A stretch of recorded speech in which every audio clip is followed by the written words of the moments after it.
Hello guys, SK teacher academy में आप सभी का स्वागत है। देखिए दोस्तों, आप लोगों के लिए मैं एक खास इससे पहले आप लोगों को आयत बताया था और आज मैंने वर्ग लेकर के आया है। तो देखिए, सबसे पहले वर्ग को हम जान लेते हैं कैसे क्या होती है। तो सबसे पहले देखिए, ये जो फिगर आपको दिख रहा है यह किसका फिगर है? वर्ग का। मान लीजिए यहाँ पे हम नाम देते हैं ए बी सी डी, वर्ग। वर्ग कैसा आकृति है? तो चार भुजाओं से घिरी एक आकृति। आप लोगों को मैंने पिछले वीडियो में बता दिया था, जैसे आयत बताए थे, तो आयत में भी चार भुजाओं से घिरी आकृति थी, तो वैसे ही है, वर्ग भी चार भुजाओं से घिरी आकृति है, इसलिए वर्ग को भी चतुर्भुज हम लोग कह सकते हैं। ठीक है ना? तो मान के चलिए सबसे पहले वर्ग, देखिए ये जो वर्ग है, तो ये यहाँ से एक विकर्ण हो गया। तो पूछ दे इसमें विकर्ण क्या हो गया? तो AC क्या है? विकर्ण हो गया। AC को हम लोग क्या कहेंगे? विकर्ण कहेंगे। और पूछ दे यहाँ पे DB या BD क्या है? तो ये भी क्या हो गया? विकर्ण हो गया। ठीक है ना? इसको हम लोग क्या कहते हैं? वर्ग कहते हैं। क्या कहते हैं? वर्ग या स्क्वायर।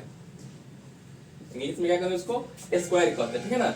अगर मान के चलिए इसका भुजा दे दे 5 मीटर, ठीक है ना, ये इसका भुजा हो गया। क्या हो गया? भुजा। तो सबसे पहली बात आप लोग यह जान लीजिए कि वर्ग कहते हैं किसे। तो वर्ग देखिए, चार भुजाओं से घिरी ऐसी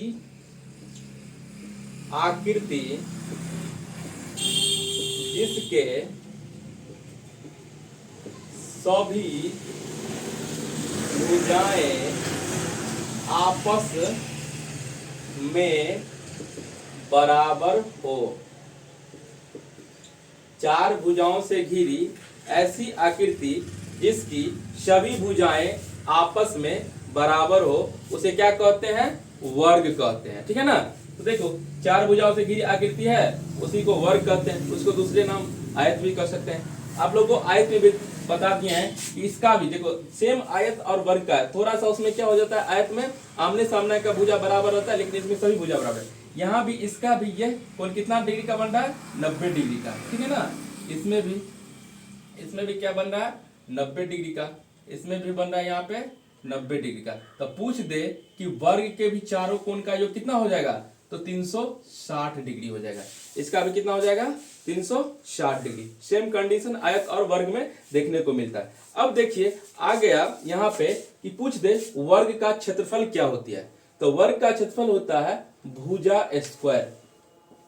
वर्ग का क्षेत्रफल क्या होती है? भुजा स्क्वायर, या इसी को कह सकते हैं भुजा गुने भुजा। क्या होती है? भुजा गुने भुजा या भुजा स्क्वायर। फिर वर्ग का परिमाप क्या होता है? तो 4 गुने भुजा। मतलब परिमाप जो हम इसका चारों साइड का निकालेंगे, तो चारों साइड का 4 से गुना कर दो किसमें? जो इसका भुजा दिया हुआ है। ठीक है? अब वर्ग का विकर्ण क्या होता है? तो √2 गुने भुजा। क्या होती है वर्ग का विकर्ण? √2 गुने भुजा। अगर वर्ग का क्षेत्रफल दे दिया हो तो पूछे कि भुजा ज्ञात करो। वर्ग का क्षेत्रफल देने के बाद क्या ज्ञात करना हमको? भुजा ज्ञात करना। कैसे ज्ञात करना है? तो इसका फॉर्मूला होता है रूट अंडर क्षेत्रफल। क्या होती है? रूट अंडर क्षेत्रफल। अगर वर्ग का परिमाप दे दे तो भुजा ज्ञात करना है। तब क्या हो जाता है? तो उसका फॉर्मूला होता है परिमाप बट्टे 4, क्योंकि वर्ग में 4 भुजा होती है, इसलिए क्या हो जाता है उसका? परिमाप बट्टे 4। अब आ जाएंगे हम लोग क्वेश्चन पे। क्वेश्चन कैसे बनाएंगे इस फॉर्मूला पे? तो देखिए, पहला क्वेश्चन है, ये वर्ग है, उसका एक भुजा दे दिया है 5 मीटर। तो ये 5 है, तो ये भी 5 मीटर हो जाएगा, ये भी 5 मीटर हो जाएगा, और ये भी 5 मीटर हो जाएगा। चारों भुजा 5-5 मीटर का है। तो सबसे पहला क्वेश्चन है वर्ग का क्षेत्रफल ज्ञात करें। तभी जस्ट बताएं वर्ग का क्षेत्रफल क्या होती है? भुजा स्क्वायर। तो 5 मीटर का स्क्वायर हो जाएगा। क्या हो जाएगा? 5 मीटर का स्क्वायर। तो इसको लिख सकते हैं 5 मीटर गुने 5 मीटर। तो कितना हो गया? 5 25 मीटर स्क्वायर। हमेशा क्षेत्रफल क्या होती है? स्क्वायर में होती है। ठीक है ना? अब आ जाएंगे हम इसी क्वेश्चन को लेंगे, वर्ग का परिमाप बनाएंगे। कैसे बनाएंगे? तो वर्ग का परिमाप होता है 4 गुने भुजा। अभी जस्ट फॉर्मूला लिखे हैं, तो इसका दूसरा नंबर सवाल दे दो। ये पहला हो गया। क्या होता है वर्ग का परिमाप? 4 गुने भुजा, मतलब एक कुछ साइड जो दिया है वो, तो भुजा कितना है 5 मीटर ना, तो यहाँ पे 4 गुने 5 मीटर कर दो, तो 5 चौका कितना हो गया 20 मीटर। ये हो गया क्या, उसका निकल गया वर्ग का परिमाप।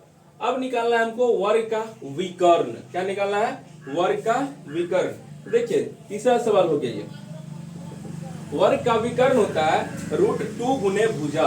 तो √2 मान के चलिए √2 गुने भुजा का मान, यही सवाल ले लो 5 मीटर है, तो यहाँ पे लिख दो 5 मीटर। तो इसका आंसर कितना हो जाएगा, √2 है, ये रूट में तो है नहीं 5, तो इसको तो गुना हम कर नहीं सकते हैं, तो यहाँ पे लिख सकते हैं 5√2 मीटर। ये क्या हो गया, वर्ग का विकर्ण आ गया। अब आ जाएंगे हम लोग कि वर्ग का विकर्ण के बाद अगर क्षेत्रफल दे दिया हो। क्वेश्चन एक लेते हैं, मान के चलिए कि अगर वर्ग का क्षेत्रफल दे दे 200 मीटर स्क्वायर, कितना दे दे, क्षेत्रफल दे दे, ठीक है ना, 200 ले लो, 196 ले लेते हैं, 196 मीटर स्क्वायर ले लें वर्ग का क्षेत्रफल। तो पूछ दे कि वर्ग का भुजा ज्ञात करें। क्या पूछे, वर्ग का भुजा बराबर क्या होगा, वर्ग का भुजा। तो हम जस्ट यहाँ पे फॉर्मूला लिखे हैं कि क्षेत्रफल दिया हो तो भुजा हम कैसे निकालेंगे, तो उसका भुजा निकालने के लिए क्षेत्र रूट अंडर क्षेत्रफल हो जाती है। तो जितना 196 है तो वो कहाँ चला जाएगा, रूट में 196 मीटर स्क्वायर। और हम आयत में भी आप लोग को बता देते, जब रूट हटता है तो क्या होती है, स्क्वायर भी हट जाती है। और यह इसका वर्गमूल जो हम निकालेंगे 196 का, तो 196 का वर्ग कितना होता है 14, अब मीटर स्क्वायर है तो यह मीटर में हो जाएगा। तो 14 मीटर क्या हो गया, भुजा हो गया, ठीक है ना।